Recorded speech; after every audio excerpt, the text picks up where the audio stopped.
Hi, Ben. Thanks for sending us some slides through again. Looks like we've got some interesting cases to look at this month. So I will hand over to you and just tell me when you want to move the slides on. Okay, right. Let's go to the first slide then, Matt. The main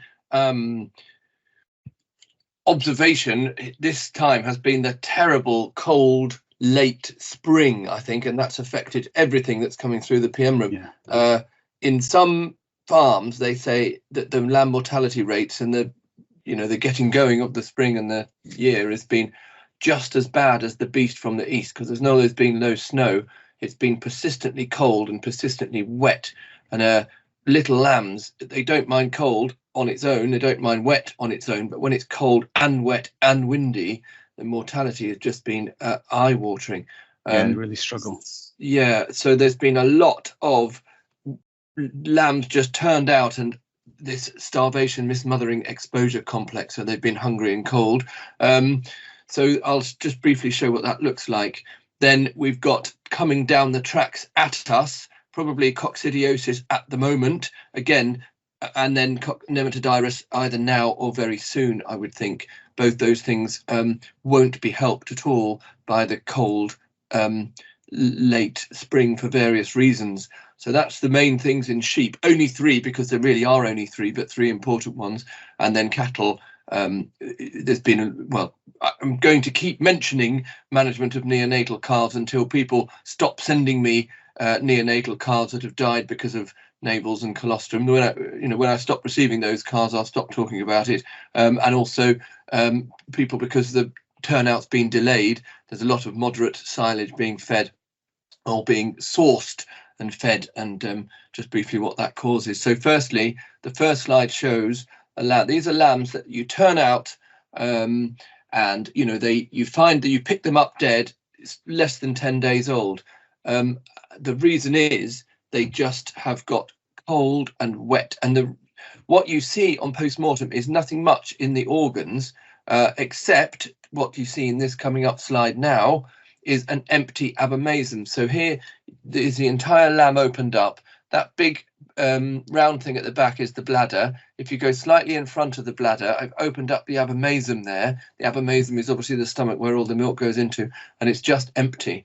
And if there's nothing in the abomasum, all your warmth comes from your food. It's the same as when you're hungry, you're cold. If you go and have your dinner, you warm up. Same with the lamb. If he's cold and with nothing inside him, he gets cold from the outside and he gets cold from the inside, so he dies. So nothing else to see in these lambs, but they're just empty. The reason I mention it is because I think there is a case to say that the dams of these lambs need to be culled. Unless there's a really good excuse for them to have buggered off and left their lambs, those dams need to be culled, end of story, because they're sheep with good mothering ability. This does not happen to. So, and this is a year where you'll find out whose mothering ability is good, because the ones with bad mothering ability just won't get away with it. So identify those dams and cull them for next time. Simple. Next picture is similar, except on the left here I've got an empty abomasum, and on the right I've got an abomasum that's full of what it should be full of, which is milk clots.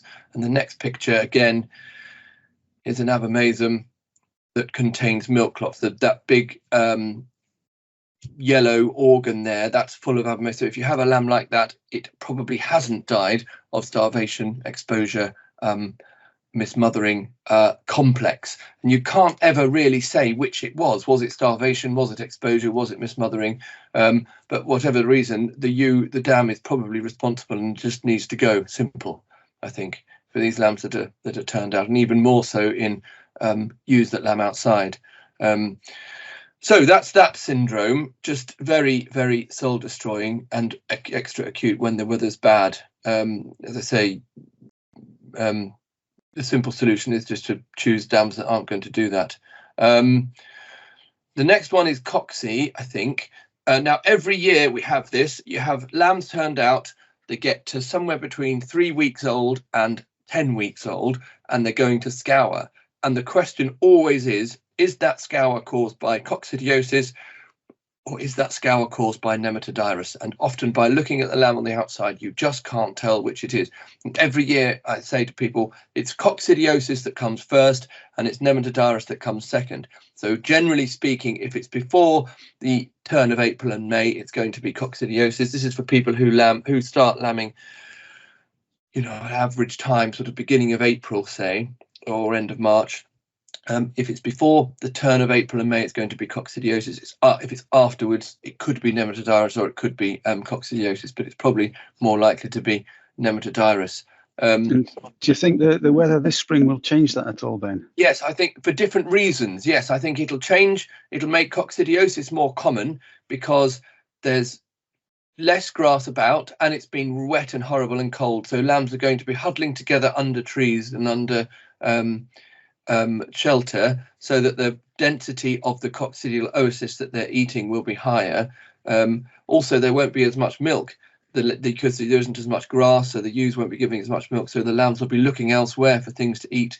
One of those things they'll find to eat will be the coccidiosis in those areas. So I think both of these are going to be worse, and nematodirus is going to be worse because late cold springs are always bad for nematodirus, because I would imagine if it ever does warm up, it'll happen quite suddenly now. So you're going to get suddenly the temperatures, doesn't look like this week, but possibly next week or the one after, the temperature's going to go up quite suddenly. So they've had a long cold spell that worms have, and then they're going to have a sudden warm spell. So then they're all going to hatch out straight away. So yes, I do. I think they're going to be bad this year. Both of those are. The next slide. So we'll focus on coccidiosis for 1 second. Coccidiosis is difficult in lots of ways. We understand what happens, it's just difficult to manage. I would make the point that medication, Baycox, for example, and I think other products are available, although I can't remember what, Bicoxin, I think is the other one. People reach for those, and rightly so, when a diagnosis of coccidiosis is made, but they are not the only solution. They are a sort of management tool that reduces the impact, but really coccidiosis is as much a management disease as a straightforward disease that you treat. So as I say, the most important thing is how the lambs get it. The most important thing that determines whether a lamb is going to get disease with coccidiosis is whether he eats 10 oocysts or whether he eats 10 million oocysts. And if he eats 10 million oocysts, he'll get disease. If he eats 10, he won't. And you want them to get immunity, not disease. And they have to have met some cocci before they get the disease. So if there are areas on fields where lambs are congregating around creep or under trees or around gateposts or wherever, and there's a lot of fecal contamination, then if it's at all possible to prevent lambs from doing that, then do it. Because you want to, as far as you possibly can, control it so that lambs get a lower dose and become immune rather than get a higher dose and suffer from disease. Younger lambs multiply it up for older lambs, so it tends to be the older lambs who get a higher dose than the younger lambs, just because they will have been multiplied up by the lambs coming before them. So definitely, the diagnosis often isn't very hard to make, although there is the problem that the coccidial oocyst count may not exactly coincide with the peak of infection, because you can get a low count in the early stages of the disease, then you get the oocyst peak, then you get a low count once the oocysts have been shed. So it isn't necessarily a proxy for the severity of the disease. And just because you don't get a high coccidial oocyst count, it doesn't mean it isn't cocci. And then there's a thing about speciation. Really, there's only 2 pathogenic species, so really you should speciate them, and that can take some time. So there are some wrinkles and complications, but with the diagnosis. But overall, your vet probably can make the diagnosis, but I would just emphasize that it's as much a management disease as a diagnose it and treat sort of a disease. And here are some pictures of what happens in the guts. There's this black scour that you get with both coccidiosis and nematodirus. Then the next picture, I think, is what you see in the guts with coccidiosis. The one on the right is just hemorrhagic scour in the small intestine and in the colon, and the guts go thickened. There's an awful lot else that can be other than cocci, so you've got a fair idea from a gross post-mortem examination. The next slide, I think, is also a sign of cocci, which has, unlike nematodirus, coccidiosis has stages in the large intestine where you get blood clots, whereas nematodirus doesn't. So if you've clots in the large intestine, you're more likely to be coccidiosis than you are nematodirus, which doesn't really have blood clots in the large intestine. So that's coccidiosis. You don't want to miss it. You want to be quick on your treatment, because the growth stunting from a dose of coccidiosis when you're 3 or 4, 5 weeks old can really have a long lasting effect on the number of days it takes to get you to slaughter. So, and it's, as I said, it's going to be a bad year until the grass starts really going, for all those reasons.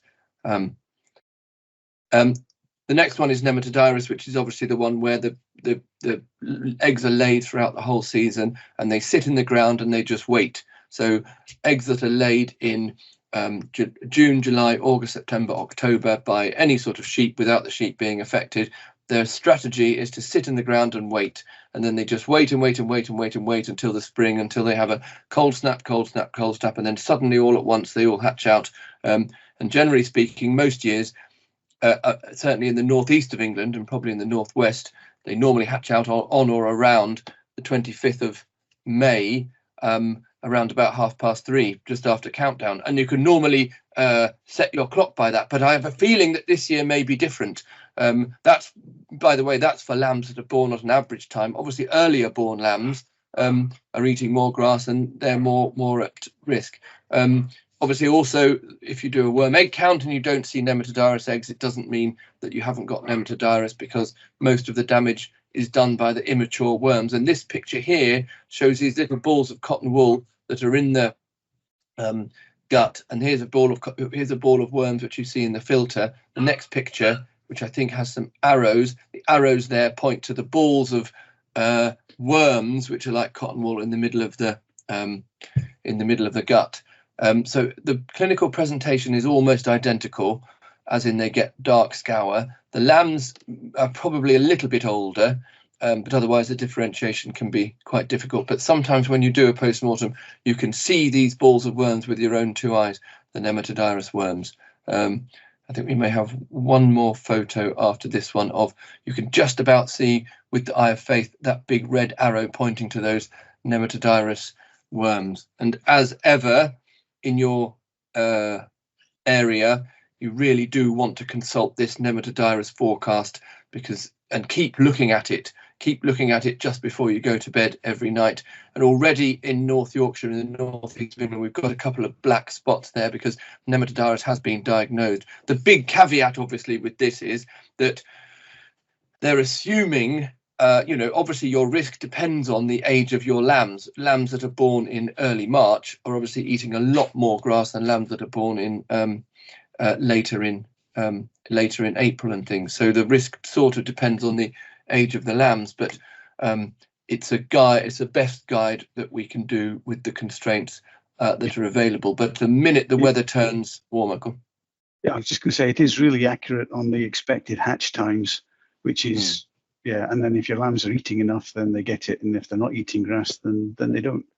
But I had a look at it, and if you look at the historic data button here, that shows you whether your risk is getting higher or it's past the peak and it's getting lower.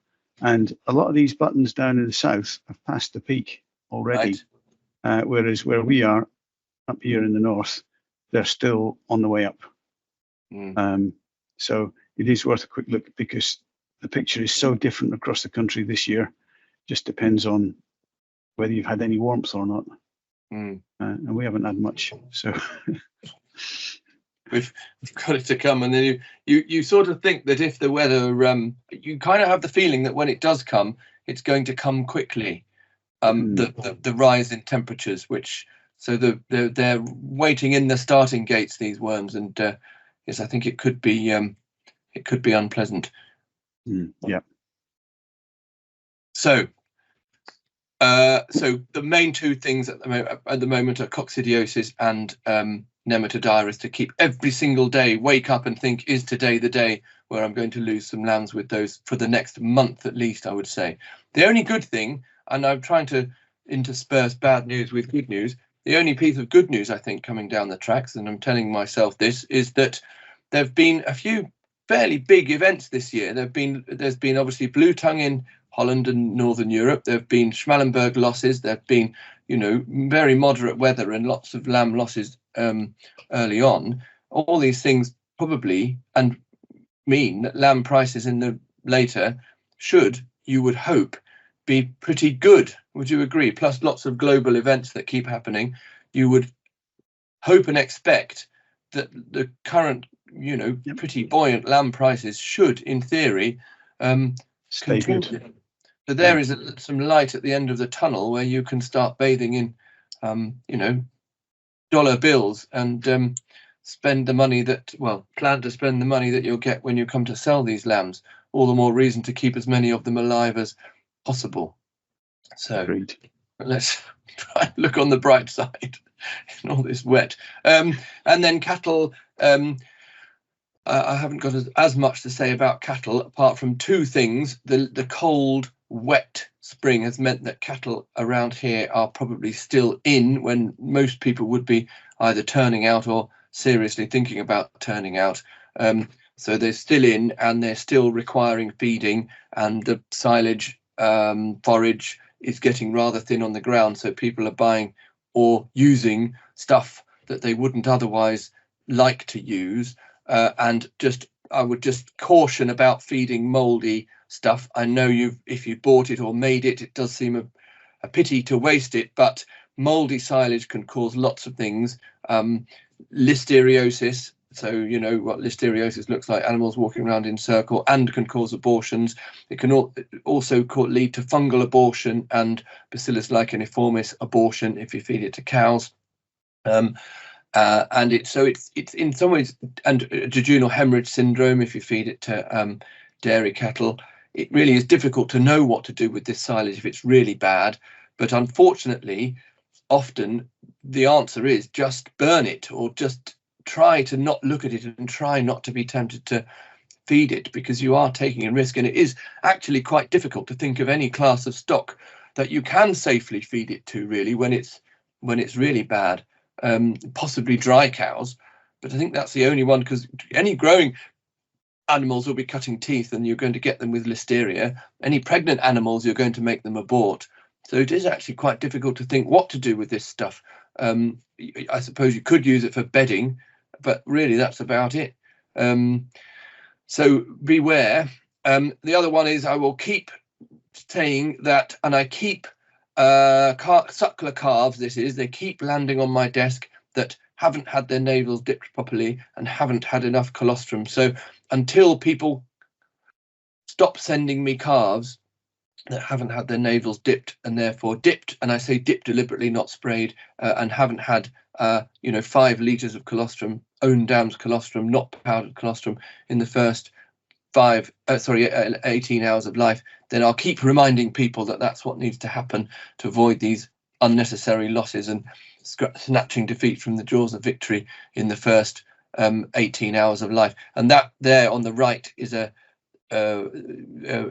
purulent, horrible, infected navel, which I can assure you that navels, however bad they look from the outside, they always look much worse on the inside.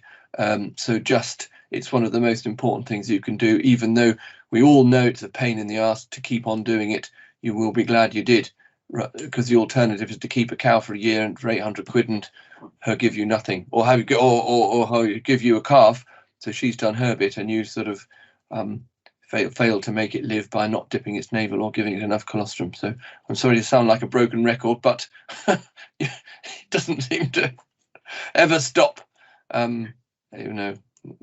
It is important. It is important that first critical day of life. You got to keep them clean and get them fed. Yeah. And again, it's another thing, I suppose, that the prolonged housing period isn't helping, but it doesn't change the fact that it's still necessary. Yeah. That was your last slide, Ben. Yeah. So it's only two or three things to remember, I think, at the moment. but they are 2 or 3 extremely important things. I'd agree with you there, and I think that we can't emphasize enough adequate feeding. Got to do your best, cleanliness, hygiene, and then colostrum. And you know, you can't control the things you can't control. You can't control the weather.